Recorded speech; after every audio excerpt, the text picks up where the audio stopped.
जय हिंद, नमस्कार दोस्तों। आज के इस वीडियो में मैं बात करने वाला हूं भारत के रियल सुपर हीरो के बारे में, जिनके बारे में बहुत ही कम लोग बात करते हैं। वही करते हैं कहीं बॉलीवुड, कहीं हॉलीवुड, मतलब स्क्रीन के सुपर हीरो की बात करते हैं। लेकिन आज मैं बात करने वाला हूं अपने भारत के रियल सुपर हीरो के बारे में। तो मैं आपसे एक प्रार्थना करना चाहूँगा, मेरे पास कम ऑडियंस है, इसलिए आप ज़्यादा से ज़्यादा इस वीडियो को शेयर करो। मैं शेयर करने के लिए इसलिए बोल रहा हूँ कि ये एक ऐसा मुद्दा है जिसको मैं भारतीय गवर्नमेंट के पास इसको पहुंचाना चाहता हूं। तो जितनी कम ऑडियंस है, मुझे नहीं लगता है कि ये गवर्नमेंट तक जाएगा। और मैं शेयर करने के लिए इसलिए भी बोल रहा हूं कि ये भारत का जो सुपर हीरो है, आज 78 सालें हो गई हैं, उसके साथ अन्याय अभी तक हो रहा है, जिसकी वजह से आज हम रह रहे हैं चैन से, सुकून से, स्वतंत्र रह रहे हैं। इसी रियल हीरो की वजह से हम लोग स्वतंत्र रूप से रह रहे हैं। तो हम सबका कर्तव्य बनता है कि उनके साथ कोई अन्याय ना हो, उनको भी न्याय मिले। तो इसीलिए मैं आपको शेयर करने के लिए बोल रहा हूँ, तो आप शेयर करो। अगर अभी तक आपने वीडियो को शेयर नहीं किया है तो कोई बात नहीं, आप ध्यान से इस वीडियो को आप देखना, मतलब कोई भी डिस्टरबेंस ना हो। तो आप देखना, वीडियो के लास्ट में मुझे कहना नहीं पड़ेगा, अपने आप ही आप शेयर करोगे अगर आप में थोड़ी भी देशभक्ति है तो। जी हाँ, तो मैं इस वीडियो में आज बात करने वाला हूँ नेताजी सुभाष चंद्र बोस के बारे में। ये भारत के रियल सुपर हीरो हैं। तो आइए सबसे पहले उनके बारे में हम जानते हैं। नेताजी सुभाष चंद्र का जन्म उड़ीसा के कटक जिले में 1897 ईस्वी में 23 जनवरी को हुआ था।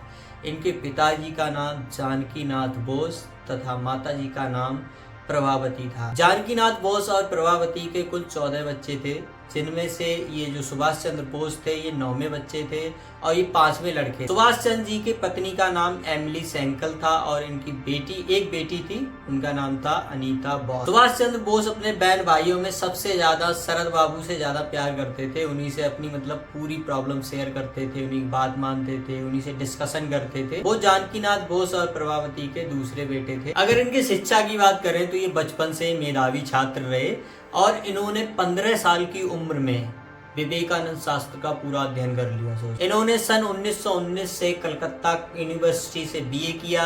उसके बाद कैम्ब्रिज यूनिवर्सिटी से इन्होंने साइकोलॉजी से बीए किया। इनके पिताजी चाहते थे कि ये आईसीएस बने। आईसीएस की फुल फॉर्म होती है इंडियन सिविल सर्विस, लेकिन इनका मन नहीं था। फिर भी इन्होंने अपने पिता का मान रखने के लिए पिताजी से इन्होंने सिर्फ 24 घंटे मांगे कि मुझे पिताजी सिर्फ 24 घंटे दे दो, मैं आपको फैसला करके बताऊंगा कि आईसीएस का मुझे एग्ज़ाम देना चाहिए या नहीं देना चाहिए। तो इन्होंने 24 घंटे सोचने के बाद इन्होंने फाइनली डिसीजन ले लिया कि मैं आईसीएस की परीक्षा दूंगा। तो ये 15 सितंबर 1919 को ये परीक्षा की तैयारी करने के लिए इंग्लैंड चले। वहां उन्होंने खूब जम करके पढ़ाई करी और फाइनली जब रिजल्ट आया तो पूरी सूची में सोच लो 4था स्थान था इनका, सुभाष चंद्र बोस जी का। फिर उन्होंने क्या किया, अपने बड़े भाई को पत्र लिखा, शरद बाबू को, और ये कहा कि मैंने ये परीक्षा तो पास कर ली है, लेकिन अंग्रेजों के अधीन मुझे काम करना अच्छा नहीं लगता। और इन्होंने एक चित्तरंजन दास जी को पत्र लिखा। मतलब ये भी चाहते थे कि हम भी जो भी स्वतंत्रता संग्राम चल रहे थे उस समय, ये भी उसमें भाग लेना चाहते थे। जो भाई को पत्र भेजा था उस पत्र को कैसे भी माँ ने पढ़ लिया। फिर माँ ने इधर से जवाब दिया उस पत्र का और उन्होंने बहुत गर्व महसूस किया कि बेटे मुझे आपके फैसले पर बहुत ज्यादा गर्व है। फिर उन्होंने क्या किया कि 22 अप्रैल 1921 में इस्तीफा दे दिया आईसीएस से और ये जून 1921 में वापस लौट आए। जैसे ही सुभाष जी भारत वापस लौट करके आए, वैसे ही रविंद्रनाथ ठाकुर ने गांधी जी से मिलने की सलाह दी। तो ये सीधा मुंबई निकल गए गांधी जी से मिलने के लिए। उस समय गांधी जी मणि भवन में रहते थे। तो ये 20 जुलाई सन 1921 में सबसे पहले गांधी जी से मिले। वहां काफी देर तक डिस्कशन हुआ। अंततः गांधी जी ने कलकत्ता में जो दास बाबू थे, असहयोग आंदोलन का नेतृत्व कर रहे थे, उस समय गांधी जी ने यही आंदोलन चला रखा था। तो उन्होंने कहा आप दास बाबू के साथ जाइए, उनके साथ काम करिए। फिर ये सीधे चले गए कलकत्ता, दास बाबू से मिले। फिर दास बाबू ने अपने साथ इनको शामिल कर लिया। अब इन्होंने क्या किया, अंग्रेज सरकार के लिए विधानसभा में इसका विरोध करने के लिए अंग्रेजी सरकार का, इन्होंने क्या किया, कांग्रेस के अंतर्गत एक स्वराज पार्टी बनाई। इसने दास बाबू ने और सुभाष जी ने मिलकर के। फिर ये पार्टी चुनाव जीत गई। जैसे ही पार्टी जीती, दास बाबू को इसका मेयर बना दिया गया। मतलब सिटी में मेयर होता है, गांव में भाई प्रधान होता है। दास बाबू ने सुभाष जी को इस पार्टी का कार्यकारी अधिकारी बनाया। इन्होंने इस तरीके से काम किया सुभाष जी ने कि जितने भी काम होते थे उनके सबके ढांचे बदल दिए, और अंग्रेजी सरकार ने जितनी भी सिटीज वगैरह थी उनके इंग्लिश नाम कर रखे थे उनको चेंज कर करके हिंदी नाम रखना स्टार्ट कर दिए। उस समय मुंबई में गांधी जी थे और दास बाबू सुभाष जी थे कलकत्ता में। दास बाबू और सुभाष चंद्र बोस चाहते थे कि पूर्ण स्वतंत्रता मिले, किंतु गांधी जी ऐसा नहीं चाहते थे। तो इसीलिए दास बाबू और सुभाष चंद्र बोस ने फैसला किया कि हम लोग सर्वप्रथम 1931 में 26 जनवरी को झंडा फहराएंगे और अपनी स्वतंत्रता मनाएं। तो सबसे पहले 26 जनवरी 1931 में इन लोगों ने झंडा फहराया कलकत्ता में। तो उससे क्या हुआ कि अंग्रेज सरकार ने इनको सुभाष चंद्र बोस को कारागार में डाल दिया 6 महीने के लिए। जैसे ही इन्होंने झंडा फहराया वैसे ही पुलिस ने इन पर लाठीचार्ज कर दिया। लाठीचार्ज में ये भयंकर रूप से घायल हो गए।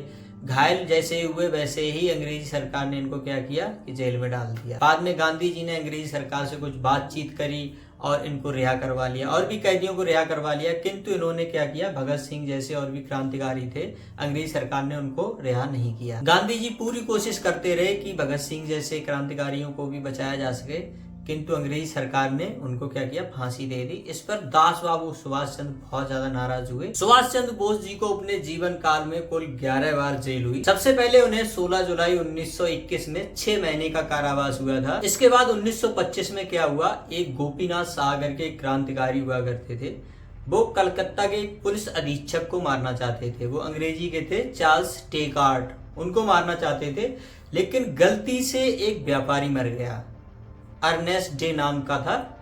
तो इसकी वजह से अंग्रेजी सरकार ने उनको फांसी की सजा सुनाई और फांसी भी दे दी, जिस पर सुभाष चंद्र बोस बहुत फूट फूट करके रोए। उन्होंने सब मांग करके उनका अंतिम संस्कार किया। इससे अंग्रेजी सरकार ने यह निष्कर्ष निकाला कि सुभाष चंद्र बोस ना कि क्रांतिकारी के साथ रिलेशन रखते हैं बल्कि उनको एक्साइटेड भी करते हैं। तो इसकी वजह से अंग्रेजी सरकार की जो पुलिस थी उसने क्या किया, अरेस्ट कर लिया। अंग्रेजी सरकार ने म्यांमार के मांडले जेल में अनिश्चित काल के लिए बंद कर दी। 5 नवंबर 1925 को सुभाष चंद्र बोस ने रेडियो पर दास बाबू के मरने की खबर सुनी। चित्तरंजन दास दुनिया को छोड़ करके चले गए। इससे क्या हुआ कि उनकी बहुत तबीयत खराब हो गई सुभाष चंद्र बोस जी की, उनको पीलिया हो गया। तो जब वो बहुत ज्यादा बीमार हो गए तो अंग्रेजी सरकार उनको रिहा नहीं कर रही थी। वो इस शर्त पर रिहा कर रही थी कि आप यूरोप चले जाओ, और सुभाष चंद्र बोस जी उनकी बात इसलिए नहीं मान रहे थे अंग्रेजी सरकार की कि वो ये नहीं बता रहे थे कि आप वापस कब आओगे, इसलिए उन्होंने बात ही नहीं मानी। बाद में वो बहुत ज्यादा बीमार हो गए, चलने के काबिल भी नहीं रहे। तो अंग्रेजी सरकार को लगा कि ये रिस्क है, अगर इसमें कारागार में ही मर गए तो बहुत ज्यादा दिक्कत होगी, इसलिए उन्होंने रिहा कर दिया और वो अपना इलाज कराने के लिए डलहौजी चले गए। जैसे ही वो सही हुए दोबारा से उन्होंने फिर से उसमें कारागार में डाल दिया। 1930 में अचानक से खबर आती है कि सुभाष चंद्र बोस जी को कलकत्ता में मेयर चुन लिया गया है। इसलिए अंग्रेजी सरकार की एकदम से मजबूरी बन गई कि अब तो रिहा करना ही पड़ेगा। फिर उनको वहां से रिहा किया गया। सन 1932 में अंग्रेजी सरकार ने फिर से उनको जेल में डाल दिया। इस बार उनको अल्मोड़ा की जेल में रखा गया, लेकिन इस बार फिर से वो बीमार हो गए। इस बार वो अंग्रेजी सरकार की सलाह से वो यूरोप चले गए। सुभाष चंद्र बोस जी यूरोप में कुल 3 साल रुके, लेकिन उन्होंने ये युद्ध था जो स्वतंत्रता का युद्ध था, इसको रुकने नहीं दिया, इसकी आग को बुझने नहीं दिया। ये वहां इटली के मुसोलिनी से मिले, आयरलैंड के डी वलेरा से मिले। उसी समय क्या हुआ कि जब ये मंत्रणा चली रही थी, आपस में ये विचार विमर्श हो ही रहा था कि कैसे क्या होगा, उसी समय जवाहरलाल नेहरू जी की पत्नी श्रीमती कमला देवी का ऑस्ट्रिया में निधन हो गया। फिर वो वहाँ ऑस्ट्रिया गए, उनको सांत्वना वगैरह दी। बाद में सुभाष चंद्र बोस जी यूरोप में विट्ठल भाई पटेल से मिले। विट्ठल भाई पटेल ने और सुभाष चंद्र बोस जी ने काफी मंत्रणा की। फिर बाद में उन्होंने गांधी जी का जो भी कार्य करने का तरीका था उसकी बहुत निंदा करी, लेकिन वो कर ही क्या सकते थे। उसी समय क्या हुआ, विट्ठल भाई पटेल बहुत ज्यादा बीमार हो गए। जब उनको लगा कि नहीं बच सकते हैं, उसी दौरान उन्होंने अपनी पूरी वसीयत सुभाष चंद्र बोस जी के नाम कर दी और वो इस दुनिया से चल बसे। बाद में विट्ठल भाई पटेल के जो भाई थे सरदार वल्लभ भाई पटेल, उनको ये पसंद नहीं आया वसीयत देना उनको, तो उन्होंने क्या किया, मुकदमा चलाया सुभाष चंद्र बोस जी के खिलाफ। बाद में फिर वो मुकदमा चलते चलते वो जीत गए सरदार वल्लभ भाई पटेल। बाद में उन्होंने फिर इस पूरी वसीयत को दान में दे दिया। सन 1934 में जैसे ही उनको खबर मिली सुभाष चंद्र बोस को कि उनके पिताजी की तबीयत बहुत ज्यादा खराब है और उनकी कभी भी डेथ हो सकती है, तो फिर वो वहां से कराची होते हुए कलकत्ता आ रहे थे, लेकिन वो जैसे ही कराची में आ पाए उनके पिताजी का निधन हो गया था। उनको खबर भी मिल गई कि पिताजी नहीं रहे, लेकिन फिर भी वो कलकत्ता गए। जैसे ही कलकत्ता गए, अंग्रेज सरकार ने फिर से उनको अरेस्ट किया और फिर से उनको यूरोप भेज दिया। सन 1934 ईस्वी में ही ऑस्ट्रिया में जब वो अपना इलाज करा रहे थे सुभाष चंद्र बोस जी, तब उनको लगा कि खाली वक्त होता है तो इसमें एक पुस्तक लिखी जाए। उसके लिए उनको एक टाइपिस्ट की जरूरत थी, तो उनके दोस्त ने एक एमिली सेंकल नाम की लड़की से मिलाया जो एक टाइपिस्ट थी। तो धीरे धीरे बाद में उनसे प्रेम हो गया सुभाष चंद्र बोस जी को। फिर उनकी शादी हो गई थी, 1942 में हुई थी जाकर के। मतलब अपनी शादी को उन्होंने पब्लिक नहीं किया था, चोरी छुपे ही की थी। बाद में उन्होंने एक बेटी को जन्म दिया था, उनका नाम था अनीता बोस, और उनकी बेटी आज भी जीवित है। कभी कभार वो विदेश से भारत भी आती हैं देखने के लिए परिवार को। सन 1938 ईस्वी में जब कांग्रेस का वार्षिक अधिवेशन शुरू हुआ, 51वां था, तो उस समय गांधी जी ने सुभाष चंद्र बोस जी को इस कांग्रेस का अध्यक्ष बनाया। उस समय 51 बैलों वाले रथ से सुभाष चंद्र बोस जी को बुलाया गया। बाद में सुभाष चंद्र बोस जी ने भाषण दिया, इतना पावरफुल स्पीच था, मतलब इससे पहले किसी भारतीय ने इतना पावरफुल स्पीच नहीं दिया था। इससे सुभाष चंद्र बोस जी की चारों तरफ ख्याति बढ़ने लगी। गांधी जी ने हालांकि उनको अध्यक्ष पद के लिए जरूर चुना था, लेकिन उनको उनकी कार्य प्रणाली अच्छी नहीं लगी। धीरे धीरे क्या हुआ कि दूसरे विश्व युद्ध के बादल छाने लगे। सुभाष चंद्र बोस जी ने डिस्कस किया कि यही मौका है, हम अपने आंदोलन को और तीव्र कर सकते हैं, हम फायदा उठा सकते हैं ब्रिटेन से। और सुभाष चंद्र बोस ने भी अपने कार्य और तेज कर दिए इसी स्वतंत्रता संग्राम के लिए, लेकिन गांधी जी सहमत नहीं थे। सन 1939 आया। उस समय कांग्रेस के अध्यक्ष पद के लिए किसी दूसरे व्यक्ति को चुनना तय हो गया। सुभाष चंद्र बोस चाहते थे कोई दूसरा ऐसा आए जो ये मामला हम आगे बढ़ा रहे हैं, इस मामले को वो दबे ना, वो हमारा साथ दे, ऐसे व्यक्ति को वो चुनना चाहते थे। कविवर रविंद्रनाथ टैगोर ने पत्र लिखा गांधी जी को, और भी वैज्ञानिक और भी बड़े बड़े लोगों ने पत्र लिखा कि सुभाष चंद्र बोस जी को ही अध्यक्ष पद के लिए रहने दें, लेकिन गांधी जी सहमत नहीं हुए। गांधी जी ने पट्टाभी सीतारामैया को कांग्रेस का अध्यक्ष बना दिया, जिससे लोगों में अशांति आ गई। तो फाइनली क्या हुआ कि कांग्रेस का पहला चुनाव हुआ उस समय। तो जब चुनाव हुआ तो सबको पता था कि पट्टाभी सीतारामैया ही जीतेगा, क्योंकि गांधी जी उसी का समर्थन करते थे। तो जब चुनाव हुआ तो सुभाष चंद्र बोस जी को कुल मत मिले थे 1580 और सीतारामैया को मिले थे 1377। 203 वोटों से जीत गए थे सुभाष चंद्र बोस जी। बाद में गांधी जी ने कहा कि ये सीतारामैया की हार नहीं है, ये मेरी भी हार है। तो उन्होंने ये कहा कि जो कोई भी सुभाष चंद्र बोस के काम से सहमत नहीं है तो वो इनका साथ छोड़ सकता है। तो उस समय 14 सदस्य थे, 14 में से 12 चले गए। सिर्फ जवाहरलाल नेहरू और उनके बड़े भाई शरद बाबू, 2 ही लोग बचे। सोचो, सन 1939 में त्रिपुरी में अधिवेशन फिर से हुआ। उसमें गांधी जी उपस्थित नहीं रहे, ना ही उनके साथी आए। लेकिन उस समय सुभाष जी बुखार से इतने ज्यादा बीमार थे, उनको स्ट्रेचर पर लाया गया। तो उस वजह से वो कुछ काम नहीं कर पाए, क्योंकि न तो गांधी जी ने सहयोग दिया, ना उनके साथियों ने दिया। तो वो कुछ काम ही नहीं कर पाए। तंग आकर के उन्होंने 29 अप्रैल सन 1939 में अध्यक्ष पद से इस्तीफा दे दिया। जब सुभाष चंद्र जी ठीक हो गए तो उन्होंने 3 मई 1939 ईस्वी में ही कांग्रेस के अंतर्गत फॉरवर्ड ब्लॉक नामक पार्टी स्टार्ट की। फिर गांधी जी ने सुभाष जी को इस कांग्रेस से बाहर निकाल दिया। बाद में इनकी जो फॉरवर्ड ब्लॉक नामक पार्टी थी बाद में स्वतंत्र हो गई। सुभाष जी ने अपनी इसी पार्टी के सहारे भारत में जन जागृति का आंदोलन छेड़ दिया। हाँ जी, तो बाकी की ये बची रिकॉर्डिंग दूसरे दिन के शाम को 5:15 बजे हो रही है। कुछ इश्यूज आ गए थे, तो अभी तक आपने देखा होगा जो अपना नायक है उसने कितनी ज्यादा मेहनत करी, हम लोगों के लिए कितना त्याग किया।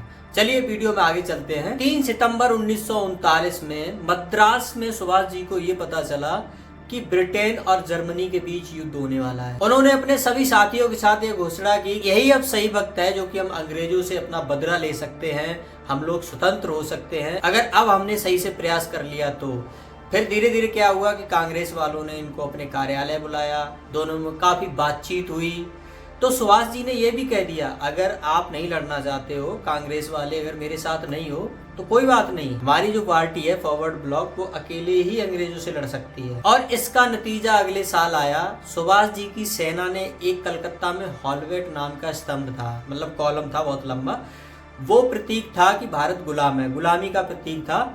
तो सुभाष जी की सेना ने रातों रात फॉरवर्ड ब्लॉक की जो भी सेना थी उसने रातों रात एक एक ईंट उखाड़ के और गायब कर दिया। और सुभाष जी ने अंग्रेजों को भी ललकार दिया। उन्होंने कहा जैसे ही कॉलम रातों रात गायब कर दिया ना, तुम्हारी ऐसे ही पूरी सरकार हम गायब कर देंगे। इससे क्या हुआ, अंग्रेजी सरकार खिसिया गई। उन्होंने क्या किया, फॉरवर्ड ब्लॉक के जो बड़े बड़े नेता थे उनको और प्लस सुभाष जी को, इनको जेल में डाल दिया। अब द्वितीय विश्व युद्ध होने वाला था, तो सुभाष जी ने सोचा अगर अंदर रहे तो सब गड़बड़ हो जाएगा, इसलिए उन्होंने अंदर ही अंदर आमरण अनशन शुरू कर दिया। अनशन करते करते क्या हुआ, उनकी तबीयत बहुत ज्यादा खराब हो गई। तो अंग्रेजों को ये लगा कि ऐसा ना हो कि ये ज्यादा बीमार हो जाए और इसी जेल में मर जाए, तो उन्होंने ऐसा किया कि उनको रिहा तो कर दिया, लेकिन वो ये चाहते थे अगर इसको फ्री कर दिया तो ये बहुत बड़ा रोल निभाएगा भारत को फ्री कराने के लिए। इसलिए उन्होंने उनके ही घर में नजरबंद कर दिया और चारों तरफ पुलिस का पहरा बिठा दिया। फिर सुभाष जी ने क्या किया कि इस नजरबंदी से छूटने के लिए उन्होंने कई प्लान बनाए। फिर उन्होंने क्या किया, एक पठान थे मोहम्मद जियाउद्दीन, उनका उन्होंने रूप धारण किया, बेस धर करके और पुलिस को चकमा दे करके निकल गए। सुभाष जी के बड़े भाई का एक बेटा था शिशिर, उसने अपनी गाड़ी में बिठाया सुभाष जी को, जो मोहम्मद जियाउद्दीन का अपना बेस रखे थे, अपनी गाड़ी में बिठा करके और झारखंड में एक जिला है धनबाद, वहां शिशिर जी लेके गए। वहां एक गोमो पहले रेलवे स्टेशन हुआ करता था, अभी वो फिलहाल नेताजी सुभाष चंद्र बोस के नाम से है। तो वहां से उन्होंने फ्रंटियर मेल पकड़ी और वो सीधा निकल गए पेशावर।